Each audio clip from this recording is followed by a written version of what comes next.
Hello guys, welcome back to my channel. This is Archana and you are watching Life Unedited by Archana. ഞാനും അമ്മയും കൂടി അമ്പലത്തിൽ പോവാണ് കേട്ടോ. ഇന്ന് എനിക്ക് ഹോസ്റ്റലിലേക്ക് തിരിച്ചു പോകണം. അപ്പോൾ അതിന് മുന്നേ അമ്പലത്തിൽ പോകാമെന്ന് വിചാരിച്ചു. ഇനിയിപ്പോൾ ഹോസ്റ്റലിൽ തിരിച്ചു വന്നിട്ടല്ലേ പോകാൻ പറ്റത്തുള്ളൂ.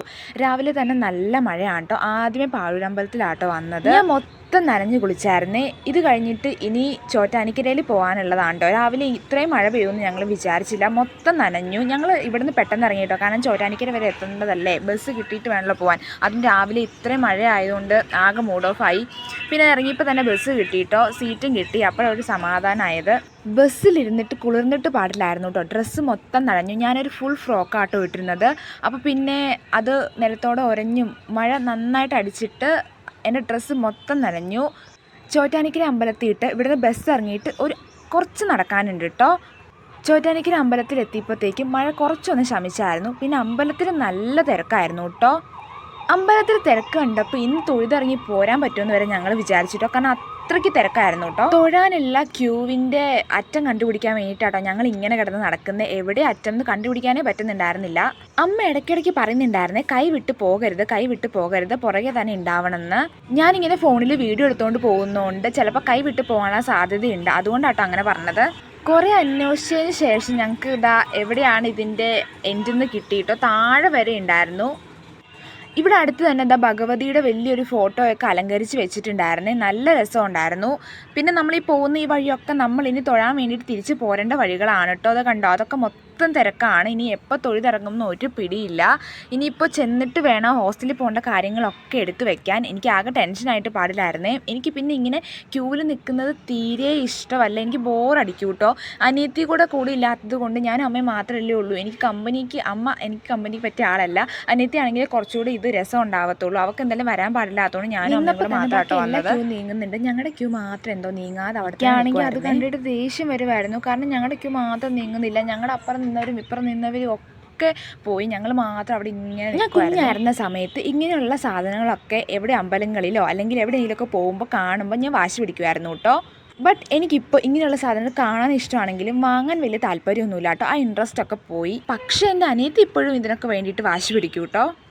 ഞാൻ ഫോണിൽ ഇങ്ങനെ വീഡിയോ എടുത്തുകൊണ്ടിരിക്കുമ്പോൾ അമ്മ പറയുമായിരുന്നു കേട്ടോ, ഫോണിൽ ഇങ്ങനെ അമ്പലത്തിൽ വെച്ച് വീഡിയോ ഒന്നും എടുക്കുന്നത് നല്ല സ്വഭാവമല്ല, പ്രാർത്ഥിച്ചുകൊണ്ടിരിക്കാൻ പറഞ്ഞു. പക്ഷെ എന്ത് ചെയ്യാനാ, ഞാനൊരു വ്ളോഗറായി പോയില്ലേ. എനിക്കിതൊക്കെ നിങ്ങളെ കാണിച്ച് തന്നല്ലേ പറ്റൂ. ഇതെന്തോ തൂക്കമാണെന്ന് തോന്നുന്നു കേട്ടോ, കുഞ്ഞിനെ വെച്ചിട്ടുള്ളത്. നല്ല രസമായിരുന്നു കാണാൻ. നല്ല ക്യൂട്ട് കുട്ടിയായിരുന്നു കേട്ടോ.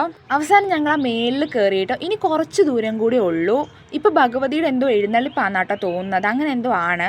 അതിൻ്റെ മുകളിൽ കയറി നിൽക്കുമ്പോൾ സൂക്ഷിച്ച് കയറി നിൽക്കണമെന്ന് അമ്മ എപ്പോഴും പറയും കേട്ടോ. കാരണം അല്ലെങ്കിൽ നമ്മൾ കാല് തെറ്റാൻ സാധ്യതയുണ്ട്. അല്ലെങ്കിൽ തല കറങ്ങും കേട്ടോ. അത്യാവശ്യം നല്ല ഉയരത്തിലല്ലേ അതുള്ളത്. അപ്പം പ്രായമായവരോ കുട്ടികളൊക്കെ ഉണ്ടെങ്കിൽ സൂക്ഷിക്കണം. പിന്നെ എൻ്റെ ഫ്രോക്ക് നല്ല രീതിയിൽ വലിയുന്നുണ്ടായിരുന്നു. അപ്പോൾ അതും സൂക്ഷിക്കാൻ അമ്മ എന്നോട് പറഞ്ഞേ. ഇത് ഭഗവതിയുടെ എഴുന്നള്ളിപ്പ് തന്നെയാണെന്ന് എനിക്ക് തോന്നുന്നത്. അമ്മ എന്നോട് പറഞ്ഞു തന്നു. പക്ഷെ ഞാൻ മറന്നുപോയി കേട്ടോ. ആനയുടെ മുകളിലായിട്ട് ഭഗവതിയുടെ വലിയ ഫോട്ടോയൊക്കെ വെച്ചിട്ട് കൊണ്ടുവരുന്നതാണ്. എനിക്ക് ആനേനെ കാണാൻ ഭയങ്കര ഇഷ്ടമാണ് കേട്ടോ. ബട്ട് അടുത്തേക്ക് പോകാൻ ഭയങ്കര പേടിയാണേ. എന്നെപ്പോലെ പേടിയുള്ളവരുണ്ടെങ്കിൽ താഴെ ഒന്ന് കമൻറ്റ് ചെയ്യണേ. എനിക്ക് ആനേനെ എപ്പോഴെങ്കിലും ഒരു ദിവസം തൊടണമെന്ന് നല്ല ആഗ്രഹമുണ്ട് കേട്ടോ. അങ്ങനെ ഞങ്ങളിത് അമ്പലത്തിൽ കയറി തൊഴുതു. അമ്പലത്തിൽ കയറുന്നതൊന്നും വീഡിയോ എടുക്കാൻ പറ്റില്ല. അവിടെ ക്യാമറ ഫോണൊന്നും അലൗഡ് അല്ല കേട്ടോ. അങ്ങനെ അവസാനം ഞങ്ങൾ തൊഴുതിറങ്ങി. രാവിലെ മുതൽ ഒന്നും കഴിക്കാതെ വന്നതുകൊണ്ട് നല്ല വിശപ്പുണ്ടായിരുന്നു കേട്ടോ. അപ്പോൾ അടുത്തെവിടെയെങ്കിലും ഫുഡ് കഴിക്കാമെന്ന് വിചാരിച്ച് കയറി. ഒരു ചായയും പിന്നെ സമൂസയാട്ടോ കഴിച്ചത്. എനിക്ക് സമൂസ ഭയങ്കര ഇഷ്ടമാണ്. ചായ കുടിച്ചപ്പോൾ ഭയങ്കര ആശ്വാസം ഉണ്ടായിരുന്നു കേട്ടോ. കാരണം ഞാൻ പറഞ്ഞല്ലോ, എൻ്റെ ഡ്രസ്സ് മൊത്തം നനഞ്ഞതുകൊണ്ട് ആകെ കുളിർന്നിട്ട് പാടില്ലായിരുന്നു. നല്ല ചൂട് ചായ രാവിലെ തന്നെ കുടിച്ചപ്പോൾ എന്തൊരാശ്വാസമാണെന്നറിയാവോ. പിന്നെ ഞാൻ എൻ്റെ ഫുഡ് പെട്ടെന്ന് കഴിച്ചു കഴിഞ്ഞു. അമ്മയ്ക്ക് വേണ്ടിയിട്ടാട്ടോ ഞാൻ വെയിറ്റ് ചെയ്യുന്നത്. അമ്മ പതുക്കെയാട്ടോ കുളിച്ചത്. അങ്ങനെ ബസ്സൊക്കെ കിട്ടി. ഇനി ഞങ്ങൾ വേറൊരു അമ്പലത്തിലും കൂടെ കയറുന്നുണ്ട് കേട്ടോ. ഇന്ന് മൂന്നാമത്തെ അമ്പലമാണ്. ഈ ക്ഷേത്രം എൻ്റെ വീടിൻ്റെ തൊട്ടടുത്താണ് കേട്ടോ. നാലമ്പലത്തിലെ ശത്രുഘ്ന സ്വാമിയുടെ അമ്പലമാണ് കേട്ടോ ഇത്. ഞാൻ ഹോസ്റ്റലിൽ നിന്ന് വന്ന ഈ സമയത്ത് തന്നെ ഇത്ര അമ്പലങ്ങളിൽ പോകാൻ പറ്റിയത് ഭാഗ്യമായിട്ടാട്ടോ ഞാൻ കരുതുന്നത്. മനസ്സിന് എന്തെങ്കിലും വിഷമമൊക്കെ ഉള്ളൂ അപ്പോൾ ഇങ്ങനെ അമ്പലത്തിൽ പോയി പ്രാർത്ഥിക്കുന്നത് എനിക്ക് മനസ്സിന് ഭയങ്കര ഒരാശ്വാസമാട്ടോ. ഇന്നിവിടെ പൂജ ഉണ്ടായിരുന്നു. പിന്നെ കുട്ടികളുടെ തിരുവാതിര ഉണ്ടായിരുന്നു കേട്ടോ. പിന്നെ ഇനിയിപ്പോൾ ഫുഡ് കൂടെ കഴിച്ചിട്ട് ഞങ്ങൾ എന്തായാലും ഇറങ്ങത്തുള്ളൂ ഇവിടെ നിന്ന്.